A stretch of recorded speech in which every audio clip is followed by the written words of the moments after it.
people do understand though that the check doesn't arrive tomorrow when we're dealing with FEMA. Yeah, as I told them, it moves at the speed. Well, it could be 2 to 3 years down the road before you get. Yeah, you might see a check a year later. That's how this goes. I mean, you have to understand that.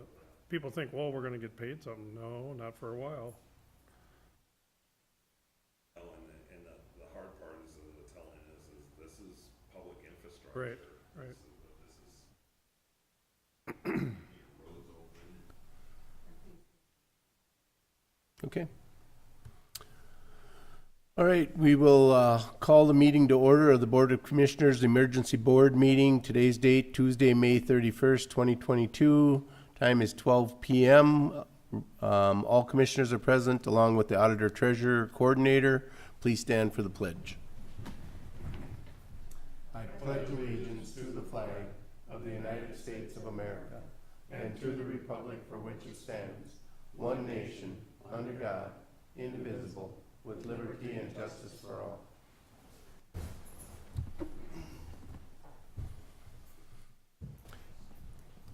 And I'm guessing amendments to the agenda are none, correct? All right, and we need a motion to adopt the agenda as presented then. So moved. Motion by Kneisel, second by Newman. Discussion. Hearing none. All in favor say aye. Aye. Opposed? Carried. Take it away, Mike. All right, thank you, Mr. Chair, board members. At this time, we are putting together an emergency declaration for cities and townships. The city of Eagle Bend, as you are aware, was hit extremely strong by, at this time, it hasn't been determined a tornado, but it looks like the damage is. So we're doing a resolution to declare a state of emergency, whereas the severe weather has impacted the population of Todd County and its cities, and whereas the severe weather event has caused significant amount of public property damage, and whereas the Todd County Department of Emergency Management requests the Todd County Board of Commissioners declare Todd County in a state of emergency for the May 30th event of 2022. Now, therefore, be resolved that the Todd County Board of Commissioners declares Todd County in a state of emergency for conditions resulting from the severe storm event on May 30th, 2022. Okay, I'll open it up for any questions or anything first, I guess. If there's any by the commissioners or anything you'd like to ask or talk about first. I missed one question. Mike, was there a threshold in dollar amount here, or are we just declaring it because? So with this declaration, what we're doing is we're opening up in case there's any special purchasing that has to be done to recover from. Right now, It does not appear to be any issues when I've talked to the cities.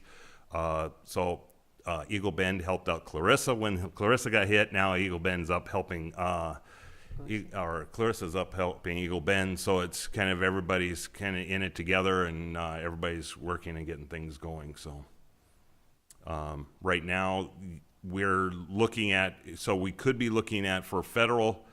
For us, I don't believe we'll make the federal, but it could come down to the combination thereof of other counties and what their damage is. I believe ours will barely, if it does, make the state threshold, which I believe is like $51,000. So the federal threshold for Todd County is roughly about 104. Yeah, okay. And then I'm assuming, Mr. Chair, that we as a county are doing everything we can do to help as far as our public works and. Absolutely. I want to thank the Public Works. They have done an outstanding job. So did dispatch, and so did the Sheriff's Department in getting responding and helping out up there. Oh, I also had a lot of the power company, Minnesota Power, were extremely busy, but working through their emergency manager, they were able to break a couple of crews away to de-energize some lines that were on the ground or in the community and remove the power lines to make it safe so we can clear debris off the road so we can get pass-throughs. And everybody did an outstanding job. By 10 o'clock last night, the roads were opened up and safe to travel. Today, they're in recovery mode and cleaning up. Super. There was, on 71, there was trees that went down, so it was one-way traffic, you know, so Yep. they pretty much had it cleaned off. Yeah, they had that way opened up pretty quick, yeah. So MnDOT was called out to help with that. We had Public Works was out doing signage and detouring so we can keep people out from the city. I sent out a iPause alert last night to try to keep people from going out. That worked, but the biggest issue was the public was going out and we still had energized lines that they were walking around town to see the damage. Chris did share some photos here. I can also show if you would like to see. Hey, Mr. Chair, I would just like to make a statement from the board. I would urge our coordinator and any agency within our county here that they would help in any way they can. So that Chris could have permission just to go ahead and give the okay green light for anybody that wants to help from our any of our agencies, so. Yeah. And to that point is, as I offered, once I had everything pretty much under control up in Eagle Bend, I offered to help Douglas County because they got hit harder than we did. Well, that's true too. If we need to help other counties, I just think we need to be good neighbors and let Chris give permission if we got to help in any way, just to go ahead and do that, so. Sounds good. You want to do, we've got the resolution in front of us. We can do we have a board action with that too then? Seen a board action and we've seen the resolution declaring a state of emergency. I would look for a motion to approve. So move. Motion by Becker. Is there a second? Second. Second by Kneisel. Is that right? Any further discussion? Yes, Mr. Chair, I would just like to think that the warnings that are coming on the cell phone are giving people a lot more heads up quicker, that the storm's coming and take shelter, so. Yep. And this year is basically, I was sitting on this storm and watching it build basically from about 3 o'clock. And I was headed into dispatch about 4, so. Thank you Yeah, for it that. was, Yep. we're trying to get an early enough warning, and yeah, if you can, sign up on Code Red, sign up for the weather alerts, because the minute they draw that polygon, you'll get it faster most cases on your cell phone than you will actually get it on your weather radio. Great. Thank you. Any other discussion? Hearing none, all in favor say aye. Opposed? Carried. Let's take a look at what you got. You push your button. There we go. Thank you. All right, so there's the whole top of it's twisted up. Ain't that So Ben what holds? are they gonna do with the grain? Huh? Are they gonna try to get the grain out? Well, I suppose, but they can't. I don't know how they're gonna do it. They gotta figure out a way to get it out. Cause, I mean, the grain Call is the worth so torch, you much cut a hole in the money. bottom. well, that one on the other side has a hole in it. It was Yeah, leaked out. that's the thing is, Oh, and you can see that they're right down in here. The 6-foot footing was literally pulled out of the ground. So that was quite impressive. And back here, you can't see it really in the aerial view, but there was those portable hay feeders that they sell from there. They were all turned upside down in the back. So it's pretty much was a tornado. We were given a couple of days in advance, but as of yesterday morning, they had actually put what's called a hash mark into it. We were enhanced. And when they put a hash mark in, that means that you have a higher percentage possibility of having a EF2 or greater tornado. And so my guess is we probably will be pushing pretty close to an EF2 here. Well, that Big Bend holds like 385,000 bushels. And corn's worth what? Yeah. Look at the money. Cold. This is one of the city buildings. I think it was just a storage building of the cities.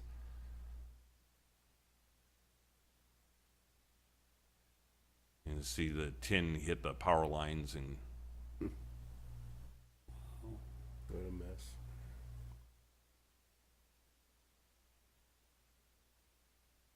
Welding shop, he lost his building too. Who was that, Gary? Welding. Did they get any hail damage up there too, or no? there was hail. There as what was reported was dime-size hail, but when I'm driving up there, I'm still seeing hail on the road. And so I'm thinking there was some bigger stuff that went through that area too.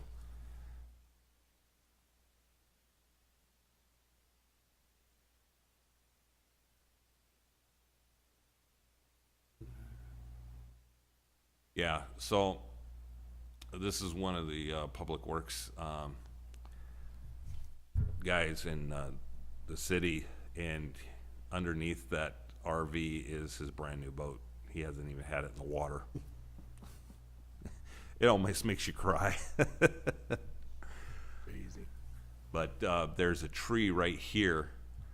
Instead of snapping the tree off, it broke the roots off. It didn't even just uproot it, it snapped the oak roots off. Unreal. I have not had a chance to travel farther north. But this is the, this was all blocked off here with trees and power lines.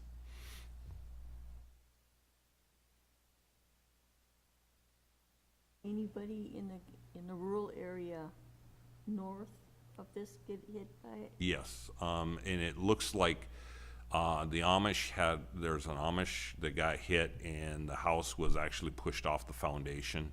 Yeah.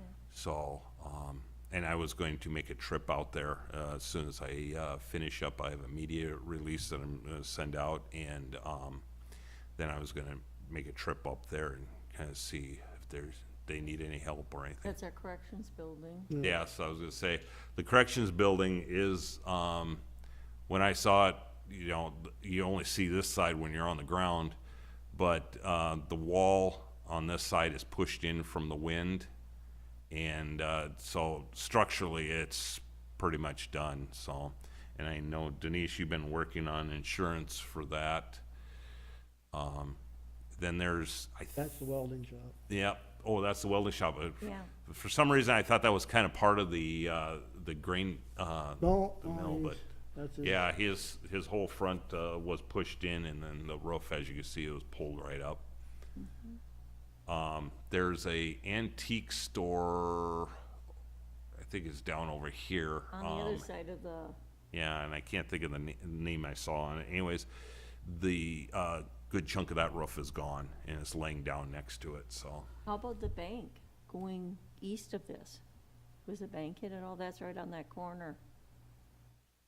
It looks like the bulk of it is the tornado kind of Right touched here. down in here, and that's what pulled this and then hit the grain bin. So it, when I went out into the field to southwest, and it looks like the tornado touched down out there into a field, hit a shed, and then picked up again, and then touched down one more time, and then came right into Eagle Bend. So it was not easy to see. In fact, we were just setting the sirens off because nobody could see anything with the rain wrap and the additional wind in it. But the rain wrap was the biggest issue, is you couldn't see anything in there, so we just set the sirens off.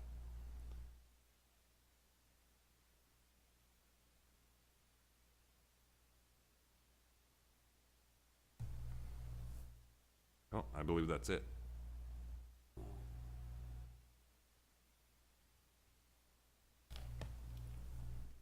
Yep.